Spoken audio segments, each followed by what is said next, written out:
বিজ্ঞানীরা বলে এই হাদিস তো ভুয়া হাদিস। কেননা সূর্য আমাদের বাংলাদেশে অস্ত যায়, কিন্তু আমেরিকায় তো আছে। সে কখন আসে আজিমে গেল? আল্লাহ তাআলা রব্বুল আলামিনের তাসবিহ কিভাবে আসমানে পঠিত হয়, কিভাবে জমিনে পঠিত হয়, বুখারী শরীফের 4443 নম্বর হাদিস আল্লাহর রসুল বর্ণনা করেন। হাদিসটি বর্ণনা করেছেন আবু যর। তিনি বলেন, ক্বালা কুনতু মা'আন নবী সাল্লাল্লাহু আলাইহি ওয়াসাল্লাম, আমি নবী করিম সাল্লাল্লাহু আলাইহি ওয়াসাল্লামের সাথে ছিলাম, ফি মসজিদের মধ্যে, ইনদা গুরুবিশ শামসি, সূর্য যখন ডুবে ডুবে যায় তখন, মানে আসরের পরে আল্লাহর রসুলের সাথে হযরত আবু যর রাদিয়াল্লাহু তাআলা আনহু বসেছিলেন।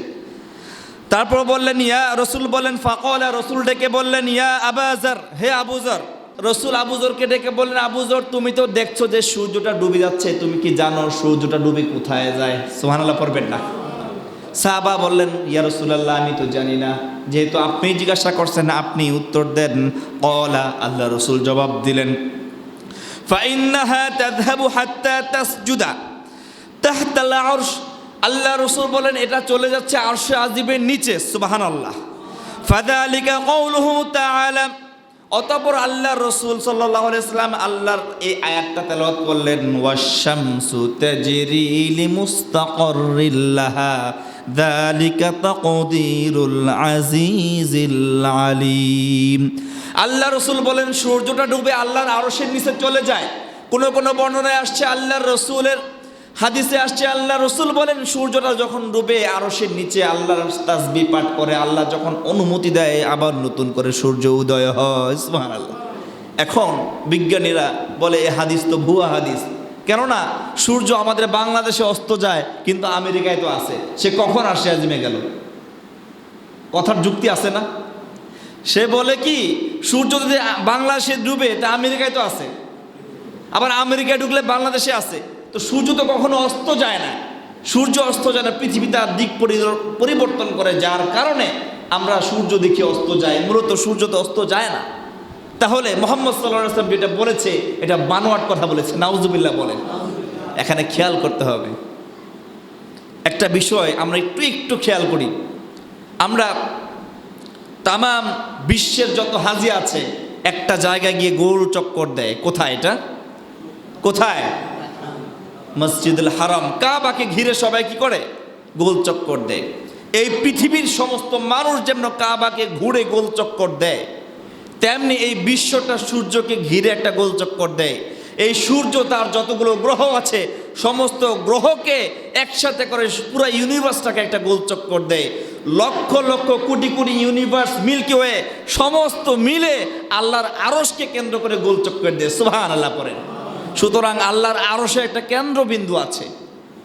দিন শেষে সূর্য সেই কেন্দ্রবিন্দুতে যখন পতিত হয় তার কক্ষপথে, তখনই সে আল্লাহর আনুগত্য করে, তাসবিহ পাঠ করে। এখন তাসবিহ বলতে কি সুবহানাল্লাহ সুবহানাল্লাহ আলহামদুলিল্লাহ আলহামদুলিল্লাহ এটাই শুধু না? আমি ব্যাখ্যায় দেখলাম যে তাসবিহ শব্দ শুধুমাত্র জিকির না। তাসবিহ শব্দ হচ্ছে আনুগত্যশীলতা, তাসবিহ শব্দ হচ্ছে স্বীকার করা, তাসবিহ শব্দ হচ্ছে স্মরণ করা, তাসবিহ শব্দ হচ্ছে আদেশ পালন করা। এই সূর্য কার আদেশে কক্ষপথ অতিক্রম করে? বলেন তো কার? জোরে বলেন কার? এই জন্য যখনই সে প্রত্যেকটা সময় আরশের কক্ষপথে নিজের অবস্থান নিয়ে আসে, তখনই নতুন করে যখন আবার তার সেই নির্ধারিত রেখার মধ্যে ঘূর্ণায়ন শুরু করে, এক চুল পরিমাণ ব্যতিক্রম করে না। এই নির্দেশ যিনি দিয়েছেন তিনি কে? মূলত এই হুকুম পালন করাই যে হচ্ছে তার সিজদা, তার আমল, তার ইবাদত, তার তাসবিহ। আল্লাহু আকবার। প্রিয় ভাইরা, যখন আল্লাহ, যেদিন আল্লাহ বলবেন যে সূর্য আর পূর্ব দিক থেকে উদিত হবে না, কক্ষপথ বিপরীত করে দিবেন, সেই দিন কিন্তু বোঝা যাবে যে কিভাবে আল্লাহর হুকুমে সূর্য কক্ষপথ অতিক্রম করে। সেই দিন পশ্চিম দিক থেকে সূর্য উদিত হবে, তওবার দরজা বন্ধ হয়ে যাবে, কিয়ামতের সিংহা ফুৎকার হয়ে যাবে, পৃথিবী ধ্বংস হয়ে যাবে। এজন্য আল্লাহ রসুল বলেছেন, শুধু দুনিয়ার মানুষ নয়, সমস্ত গোটা কক্ষপটে চন্দ্র, সূর্য, তারা, নক্ষত্রপুঞ্জ যা কিছু আছে সমস্ত কিছু আল্লাহর তাসবিহ পাঠ করে। আল্লাহু আকবার। সেটা কিভাবে? তাদের নির্দিষ্ট কক্ষপথে অতিক্রম করার মাধ্যমে আল্লাহর আনুগত্যশীলতা তারা বরণ করে, এর মাধ্যমেই তাদের ইবাদত আল্লাহর কাছে কবুল হয়ে যায়। আল্লাহু আকবার। তার মানে সূর্য আল্লাহর ইবাদত করে কি করে না? চন্দ্র করে কি করে না?